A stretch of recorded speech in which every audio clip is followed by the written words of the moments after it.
Olá, queridos, sejam bem-vindos ao Entenda a Bíblia, sejam bem-vindos ao nosso canal. Nós estamos conversando sobre o livro de Jonas. E a pergunta que nós vamos tentar responder hoje é: a história de Jonas é verídica ou foi uma parábola? Como Jesus também contou várias parábolas, a Bíblia está cheia de parábolas. Será que o livro de Jonas também não é mais uma história com E, como a gente dizia no português antigo? É sobre isso que a gente vai falar no Entenda a Bíblia de hoje.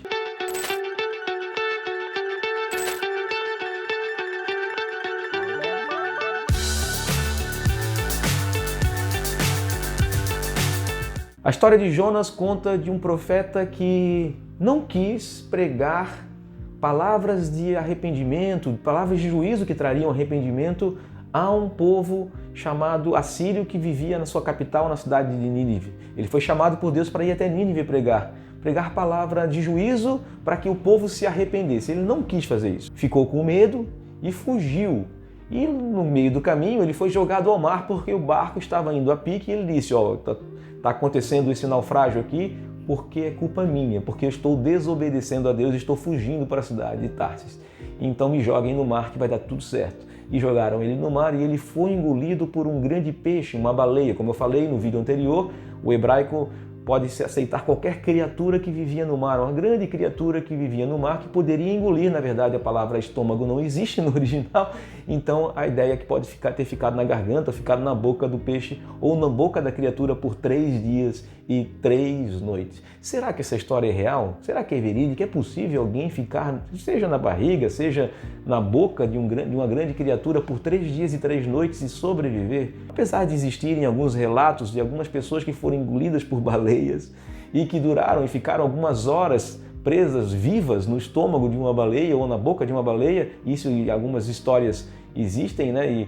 E históricas que contam relatos sobre isso, tentando provar que a história de Jonas é verdade e não é apenas uma história com E. Mas a gente não precisa de tais relatos para acreditar numa história. É óbvio que pode ser uma parábola, é óbvio que pode ser uma história. Por exemplo, algumas pessoas na história pensam que poderia ser como a ideia de Jonas ter morrido e ter ressuscitado 3 dias depois. E aquilo ali já serviu para ele entender que Deus queria ele naquele lugar.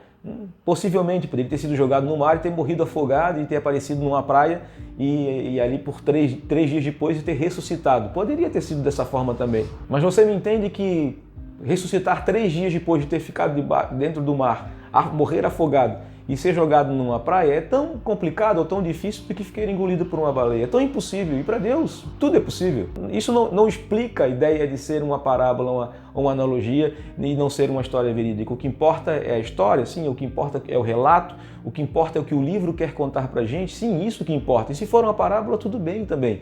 Eu acredito que tenha sido uma história real, sem problema algum. Eu não duvido de nada que Deus possa fazer ou deixar de fazer. Mas também, se for uma parábola, se um dia eu acreditar que seja uma parábola, uma história, como a história, por exemplo, do rico e de Lázaro, que Jesus contou. E Jesus contou uma história.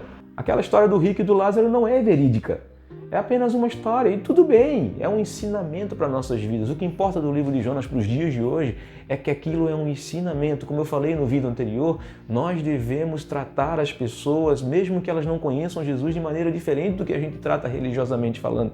A gente afasta as pessoas, condena as pessoas simplesmente pelas atitudes que elas tiveram e nos esquecemos de que nós também éramos assim. Nós também éramos pessoas condenáveis aos olhos de Deus, pessoas que mereciam do juízo de Deus e não agimos com misericórdia no nosso tratar com as pessoas, mesmo nós querendo que Jesus continue tratando a gente com misericórdia quando a gente comete algumas falhas diante daquilo que a gente pensa ser certo ou ser errado, biblicamente falando. Então a gente deve agir diferente de Jonas. A gente tem que parar de reclamar das pessoas e tratar as pessoas como uma esperança. Estou até usando o verde hoje. Nós devemos tratar as pessoas com a esperança delas conhecerem Jesus. Nós devemos falar, pregar, anunciar o Cristo, não somente com as nossas palavras, com a nossa vivência. Nós temos que mostrar que é possível ser uma nova criatura em Cristo Jesus, que Deus não rejeita um coração arrependido, que Deus não rejeita aqueles que verdadeiramente reconhecem suas falhas e querem corrigir os seus erros e que de alguma forma entendem que não conseguem fazê-los por si próprio,